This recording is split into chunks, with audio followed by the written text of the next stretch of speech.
ঘৃণা করতেই হবে এমন কোনো কথা নেই। মাঝে মাঝে মানুষ মন থেকে উঠে যায়, সে যেই হোক, বন্ধু কিংবা কাছের মানুষ।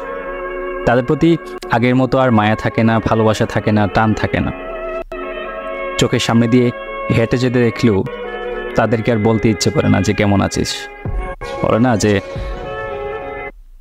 ঘৃণার থেকেও মায়া চলে যাওয়াটা, আগ্রহ চলে যাওয়াটা অনেক ভয়ঙ্কর জিনিস। চোখে লাগার মতো অনেককেই খোঁজে বাবা এই দুনিয়ায়। যেদিকেই তাকাবা দেখবা একজনের থেকে আরেকজন সুন্দর। যোগ্যতা খুঁজতে গেলেও তালিকার শেষ করা যাবে না। তবে ওই যে মায়ের একটা কথা আছে যে বিয়েটা করবি নিজের পছন্দের।